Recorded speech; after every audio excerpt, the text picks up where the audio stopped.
अस्सलाम वालेकुम dear students of class 12th।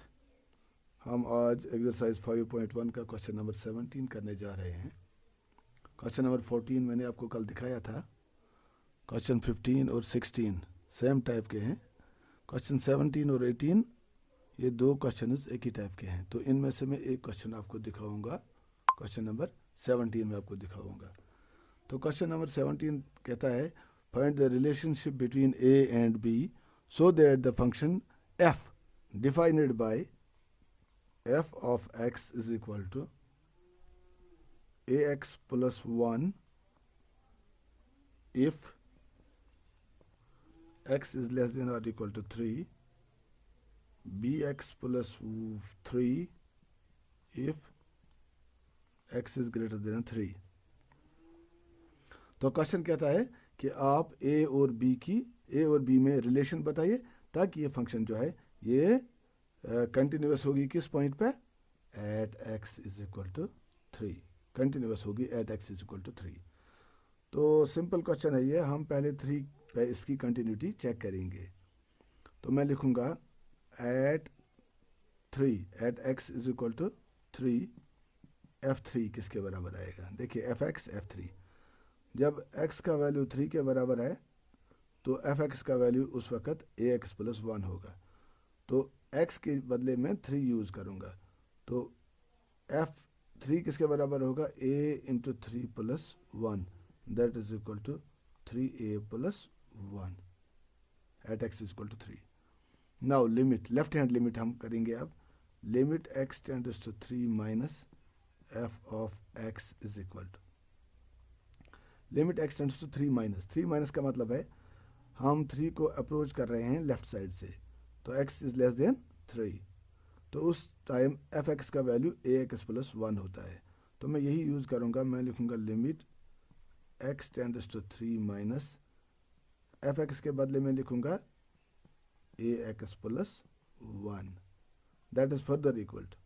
अब h मेथड में यूज़ करूँगा, ये मुझे मिलेगा लिमिट h टेंड्स टू 0। क्यों, मैंने आपको सिखाया है x टेंड्स टू 3 माइनस, मैं x के बदले में लिखता हूँ let x is equal to 3 minus h। 3 minus means left side, 3 के लेफ्ट साइड एक छोटी सी पॉजिटिव क्वांटिटी हम सब्ट्रैक्ट करने जा रहे हैं, 3 माइनस h। तो जब when x tends to 3 minus means left side, when x tends to 3 h tends to what, 3 minus 3 is 0। तभी मैंने यहाँ लिखा limit h tends to 0 ax, a को ऐसे ही रहने दो, x के बदले में लिखूंगा 3 minus h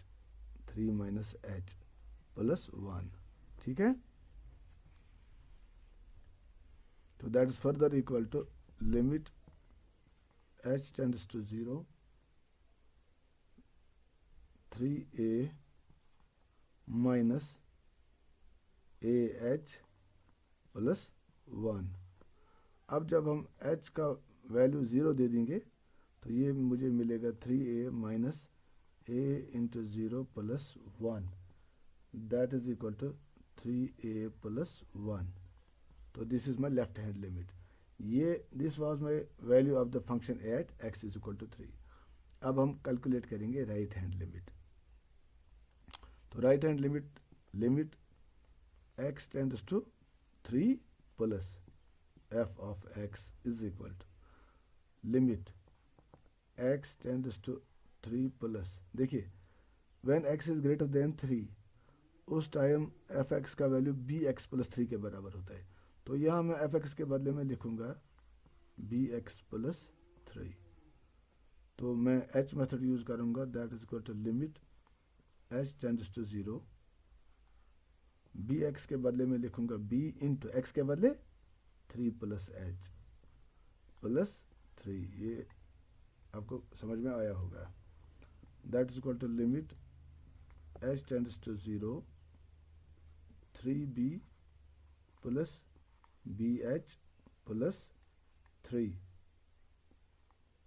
that is equal to, जब h का वैल्यू हम 0 लेंगे तो ये 3b ही रहेगा plus b into h, go b into 0 that is 0 plus 3। तो this is my right hand limit.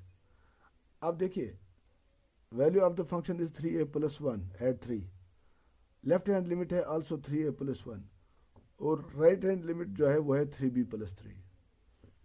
अब क्वेश्चन खुद ही कहता है कि ये जो फंक्शन है it is continuous at x is equal to 3।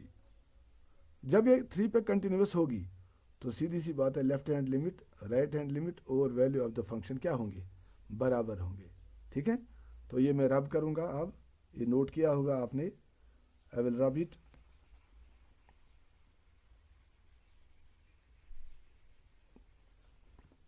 याद रखिएगा मुझे क्या मिला था अभी, f3 मुझे किसके बराबर मिला था, 3a प्लस 1। इधर इसी तरह लेफ्ट हैंड लिमिट मुझे क्या मिला था, 3a प्लस 1 और राइट हैंड लिमिट मुझे क्या मिला था यहाँ पे, 3b प्लस 3। ठीक है, 3b प्लस 3 शायद आया था, हाँ 3b plus 3। Now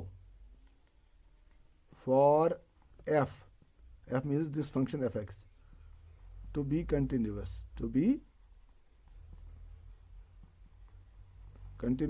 at x is equal to 3। अब x is equal to 3 पे कंटिन्यूस होने के लिए कौन सी कंडीशन जरूरी है, left hand limit is equal to right hand limit is equal to f3, है ना। यही चीजें ये आपने पढ़ा है। कंटिन्यूटी की डेफिनेशन में ही हमने पढ़ा था कि एक फंक्शन तभी कंटिन्यूस हो सकती है किसी पॉइंट पे जब LHL RHL और उस पॉइंट पे f का वैल्यू बराबर होगा। तो देयरफॉर LHL क्या है, 3a plus 1 is equal to RHL 3b plus 3 is equal to f3 भी है 3a प्लस 1। अब ये इक्वलिटी है तीन चीज़ों की। अब 3a प्लस 1 दो जगह पे है, एक को हम इग्नोर करेंगे तो implies 3a plus 1 is equal to 3b plus 3 implies 3a is equal to 3b plus 3 minus 1 that is equal to 3b plus 2। तो implies 3a is equal to 3b plus 2 implies a is equal to 3b plus 2 by 3। ये 3 यहाँ आएगा तो that is equal to 3b by 3 plus 2 by 3 और 3 cancel implies a is equal to b plus 2 by 3। So this is the required relation between a and b। ठीक है, okay तो ये समझ में आ गया होगा। क्वेश्चन नंबर 18 जो है, for what value of lambda is the function defined by this continuous at x is equal to 0। यहाँ हमने 3 पे वहाँ लेमडा पे चेक करना है और कुछ नहीं का question sinus box x minus box x is discontinuous at all integral points, is discontinuous at all integral points, all integral points। Here box x denotes the greatest integer function less than or equal to x। तो box x जो है वो क्या है, वो है greatest integer function less than or equal to x। Prove करना है कि gx जो है ये इंटेग्रल पॉइंट्स पे क्या होगी, डिसकंटिन्यूअस होगी। तो पहले हम चेक करेंगे, पहले हम देखेंगे कि ये ग्रेटेस्ट इंटीजर फंक्शन क्या होती है। ग्रेटेस्ट इंटीजर फंक्शन जो होती है, ग्रेटेस्ट इंटीजर फंक्शन x अगर मैं देखूंगा, अगर x का वैल्यू 0 लेस और equal to x less than 1, इसका मतलब क्या हुआ, ये 0 है, ये 1 है, ये 2 है। 0 से 1 तक जो भी हम वैल्यू इस बॉक्स में डाल देंगे, जैसे 0 डाल देंगे या 0.1 डाल देंगे या 0.5 डाल देंगे या 0.9 डाल देंगे, जो भी हम डाल देंगे तो बॉक्स x इज 0 लेस और equal to x is equal to x। तो बॉक्स x किसके बराबर आएगा, greatest integer function less than और इक्वल टू x। ये हर जगह पे 0 के लिए 0 आएगा, 0.1 भी 0 आएगा, 0.5 भी 0 आएगा, 0.9 भी 0 आएगा। तो 0 से 1 तक जो भी हम नंबर, जो भी हम रियल नंबर इस बॉक्स में डाल देंगे उसका वैल्यू वो 0 ही आएगा। क्योंकि ग्रेटेस्ट इंटीजर फंक्शन का मतलब होता है ग्रेटेस्ट इंटीजर लेस देन और इक्वल टू। मान लेते हैं मैं 1.5 की बात कर 0.5 की बात करता हूँ, तो 0.5 यहाँ पे होगा। 0.5 के लेफ्ट में जितने भी इंटीजर्स हैं, कौन कौन से इंटीजर होंगे, 0 होगा, -1 होगा, और -2 होगा, -3 होगा, इसी तरह -4 -5। अब 0 से छोटे जितने भी इंटीजर्स हैं उन सबसे बड़ा इंटीजर कौन सा है, 0 है, इसी को बोलते हैं हम ग्रेटेस्ट इंटीजर फंक्शन। इसी तरह ग्रेटेस्ट इंटीजर फंक्शन अगर हम 1 लेंगे तो 1 का ग्रेटेस्ट इंटीजर फंक्शन क्या आएगा, 1 ही आएगा, बॉक्स 1। इस तरह बॉक्स 1.1 का वैल्यू क्या आएगा, 1 ही आएगा। बॉक्स 1.9 क्या आएगा, 1 ही आएगा। अगर बॉक्स 2 लेंगे तो 2 आएगा। अगर बॉक्स 2.5 लेंगे तो 2 आएगा।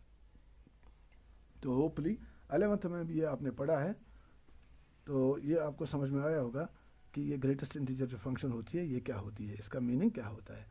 अब हमने प्रूव करना है कि जी एक्स जो है वो डिसकंटिन्यूअस है, किस पॉइंट पे, एट इंटीग्रल पॉइंट्स। तो इंटीजर्स में से इंटीजर आपको पता ही है, मैं एक आर्बिट्ररी इंटीजर कंसिडर करता हूँ, let n belongs to z। n जो है मेरा एक आर्बिट्ररी इंटीजर है, z means the set of integers.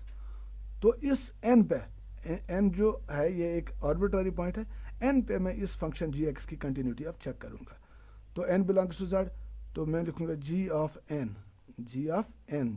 किसके बराबर आएगा, सिंपल यहाँ डालिए n माइनस बॉक्स n, तो वो किसके बराबर आएगा, n तो n ही है, माइनस बॉक्स n किसके बराबर है, n ही, बिकॉज n क्या है, n इंटीजर है। अभी आपने देखा कि box 0 is equal to 0, box 1 is equal to 1, box 2 is equal to 2, ये हमने अभी देखा। तो जो भी इंटीजर हम बॉक्स में डाल देंगे उसका वैल्यू वही आएगा, तो n का वैल्यू n ही आएगा, n minus n that is equal to 0।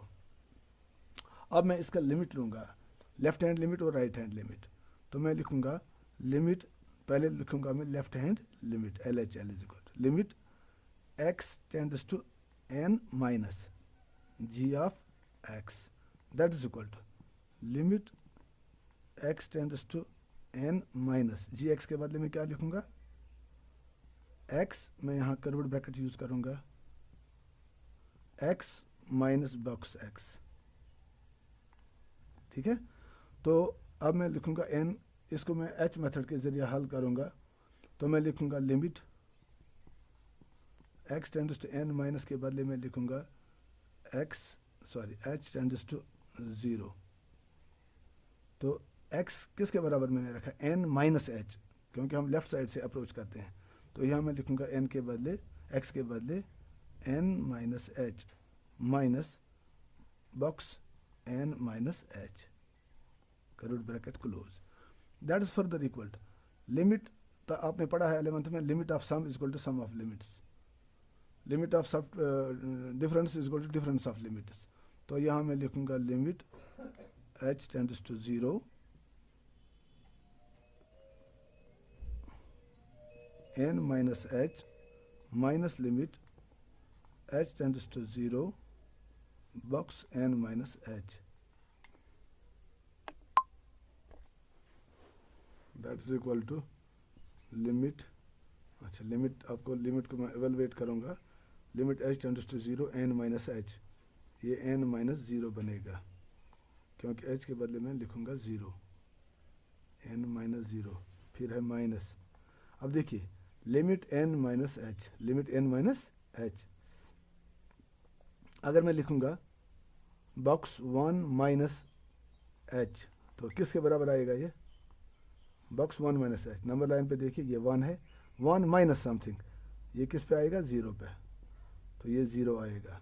इस तरह अगर मैं लिखूँगा 2 minus h, box 2 minus h, वो किसके बराबर आएगा, 2 माइनस h, तो 2 माइनस h आएगा 1।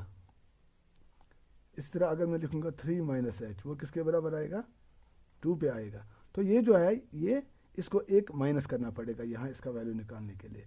तो n माइनस h किसके बराबर आएगा, limit h tends to 0, n minus h के बदले में लिखूँगा n minus 1, n minus, because box n minus something is n minus 1, तो इस पर लिमिट का कोई असर नहीं पड़ेगा, ये मुझे मिलेगा n minus 0 is n minus limit, इसके बदले में लिखूँगा n minus 1, that is equal to n minus n plus 1, minus minus plus, n और n कैंसिल, तो मुझे मिलेगा 1। ये बात आपकी समझ में आ गई होगी। अब मैं निकालूंगा राइट हैंड लिमिट। तो LHL क्या मुझे मिला, LHL मुझे मिला 1। अब RHL राइट हैंड लिमिट किसके बराबर आएगा, limit x tends to n plus g of x, that is equal to limit x tends to n plus G X के बदले में लिखूंगा x माइनस बॉक्स x, तो that is equal to limit x tends to n plus के बदले में लिखूंगा h tends to 0। तो n के बदले में सब्स्टिट्यूट करूंगा n प्लस h, तो h टेंड्स टू 0 मुझे मिलेगा x के बदले में n plus h minus box n plus h, that is equal to limit h tends to 0 n plus h minus limit h tends to 0 box n plus h, that is equal. अब limit n plus h, h tends to 0, ये किसके बराबर आएगा, n plus 0 minus limit n plus h, n plus h जैसे मैं लेता हूँ, अगर मैं लेता हूँ n इज इक्वल टू 1, तो 1 प्लस h का बॉक्स क्या आएगा, 1 ही आएगा, because h is a very small quantity. आप ऐसे देखिए, this is 1, this is 2, this is 3, 1 plus something किसके बराबर आएगा, 1 के बराबर। इस तरह 2 प्लस समथिंग 2 के बराबर आएगा, 3 प्लस समथिंग 3 के बराबर आएगा, तो n plus something, n plus something किसके बराबर आएगा, n के बराबर ही आएगा। तो मैं लिखूंगा limit h tends to 0 n plus h के बदले में n लिखूंगा, that is equal to n plus 0 का मतलब है n minus limit h tends to 0 n का मतलब है n minus n is 0। So therefore left hand limit क्या अभी मिला था मुझे, LHL मुझे मिला था 1, तो RHL क्या मिला 0, तो therefore LHL is not equal to RHL। इसका मतलब क्या हुआ कि GX जो है, GX फंक्शन कंटिन्यूस नहीं है, किस पॉइंट पे, n के, और n क्या है, n was an arbitrary integer, so therefore हम लिखेंगे therefore GX is discontinuous at all integral points, at all integral points. Is it okay? Okay beta, thank you.